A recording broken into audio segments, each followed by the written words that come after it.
Welcome to the L Word Podcasts, a series of sit-downs with the actors and creators of Showtime's hit series back for its 4th season. Join us as we chat with Jennifer Beals, who plays Bette Porter, recently single and exploring new relationships. Listen, I just talked to Marley, and she said that you were one of the first people that she met when she came to Hollywood. Yeah. Yeah. Can you tell me about that? How did you guys meet? How did you bond? Oh, God, it's such a long story. I think it was at the Paramount whateverth anniversary, and they did a big group photo, and you were assigned a seat. And we had been chatting before, it was time to take the photograph, and we became friends, instantly, of course, as these things happen in Hollywood.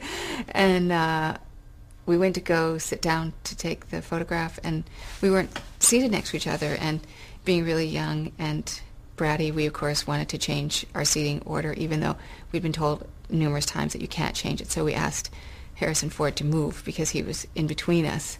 He looked at us like we were two, adolescent chumps, which we were at the time. But he very kindly moved, and we got to sit next to each other. And it's like we're in the high school photo sitting next to each other. And she also said that you helped her get fitted for her Oscar dress, and you guys had I don't remember that. I remember going around New York, and I remember she had this fabric that she wanted to have this dress made out of, and we went to this one designer, and I was looking for a dress. Oh, I don't remember it. I don't really remember that part. I just remember we had a good time. But you've been friends ever since. Yeah, but I mean, she went and had 4 kids, and I went in another direction, and so I haven't seen her in ages, but it feels like we just picked up where we left off, joking around, and very similar sense of humor. That's cool. So let's talk about Bette. I've decided that after 4 seasons, I'm not going to ask any more questions. If you were interviewing Bette, what would you want to know from her? I would want to know, why is she still with Jodie? First of all, right now, I want to know why you're still with Jodie. Like, what's the fixation, and why would you please stop acting like a high schooler with a big crush on somebody who's not really giving you the time of day? She's smitten, and Jodie is a heartbreaker. She's bad news. Well, I don't know if she's bad news. It's just you have to play by the same rules, and Bette doesn't know how to play by those rules anymore. I think when she was probably 22, she could, but I don't think she's interested in that anymore. So I would say to Bette, what are you doing? Just walk away. Walk away. She'll follow. Well, where do we find Bette at the beginning of this season? Is she still on the lam with the baby? At the beginning of the season, yes, Bette is on the lam with the baby. But then she quickly realizes it's not necessarily such a wise plan. And she starts a new job. What is this? Yeah, she starts a new job. I have to think about it. What the hell's my job? What is my job? She's the dean. Yeah, oh, right, thank you. I'm the dean of the art department. Bette's the dean of the art department at, I want to say USC, but it's not USC. It's CU. That's right. She's the dean of the art department at CU, a fictitious university. And one would imagine that as the dean of the art department of a relatively prestigious university, that we'd be able to delve into ideas about art. No, we've had a couple of good scenes about art, but, I don't know. I guess they think somehow people aren't interested. It's always Nadia saying, class is over. That. Yeah, right. Okay, so at this university, we're introduced to two new characters are introduced into the fold. Yes. Who I mean, you talked a little bit about Jodie, but if you'd also... Phyllis is introduced via California University. She's played by Sybil Shepherd, and Phyllis is my boss, my new boss. And she's a little crazy. She's a tiny, tiny bit. Very smart, but a little crazy. And at the relatively late stage of the game, she's realized that she's gay. And so we have to sort of escort her through that whole coming out process. Right. I love that she just unloads on Bette, and Bette becomes her confidant. How do you think Bette feels about that? Well, it's perilous. Because, something goes awry, then it could be my job. How do you think season 4 is different from prior seasons? You mean story-wise or offset or on set? Oh, I think story-wise. What I made you have no interested? idea. I don't know, Gigi. I don't know.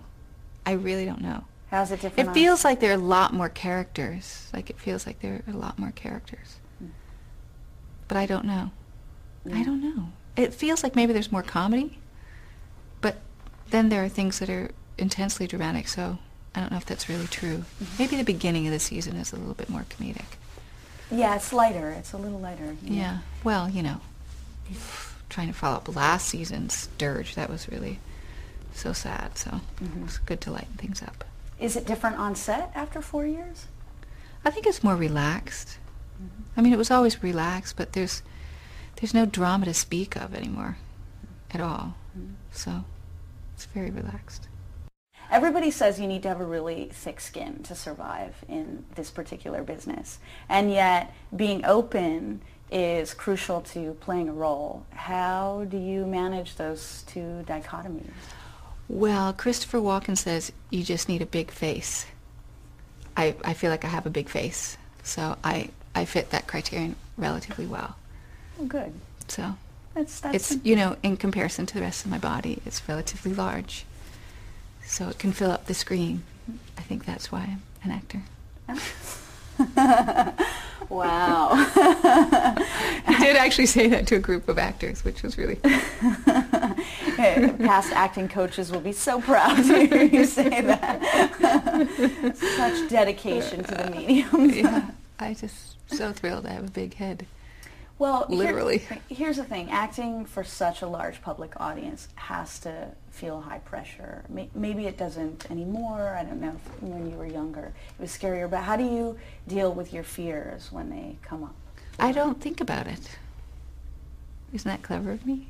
I just don't think about it. I mean, I think about the task at hand, and whoever watches, and I try not to worry about that. It doesn't even occur to me, really. Right. Did you receive any acting advice early on that you still heed today? To listen. Listening is the most important thing. But that can be really frustrating when what you're listening to is not commensurate with your idea of what the scene should be. But to listen is the most important thing. And to respond truthfully. Have you dished any of that advice on this set? No. These people are incredibly accomplished. Who am I to ever give any of these people advice? I'm going to them for advice. It's what do I do with the scene? Can you please help me? Can you please direct me? Always, I go to other people asking for help. Do you have a particular scene that you've done that for this season, or one that was a challenge to play? I'm always asking, and I used to ask Erin all the time. Now I guess I'm just going to have to do phoners with her, fax her the scene. It's like, I don't know how to do this. I know you know how to do this. Will you please let me in on the secret? I don't remember what scenes. There's so many. Right. Okay. What's a place that you've been to because of your career that once you were there you just couldn't believe you were there, or something that you've been a part of? Well, the San Francisco Gay Pride Parade. That was amazing. I couldn't believe it. I just wanted to go back and do the whole thing all over again. It was so exciting, and people were so lovely and just really excited to be there and very supportive, and it was really a pleasure. And I'm not one to enjoy big crowds, but it was a really great experience. I really enjoyed it. What's one issue on the show that you personally relate to? One issue. Well, there's one point, and I don't know that's an issue on the show, but there's a point where Bet is lecturing about art, and she quotes somebody else saying that the purpose of art is to lead us away from the mechanical and towards the miraculous. And I feel like that's what acting is for me on a good day. Anything that you don't identify with on the show? That I don't identify. Well, there's tons of stuff that I don't identify with. Not the least of which is all the fashion 24/7. Though I enjoy it, it's not something that I can relate to very easily. But I do enjoy it. I can't say that I don't. It's a nice respite from my wardrobe. All right, awesome. All right, that thanks. was great. And that completes our conversation with Jennifer Beals. Go to sho.com for video clips from upcoming episodes, in-depth behind-the-scenes video, and schedule information. While you're there, also make sure to check out more podcasts from The L Word and other Showtime series.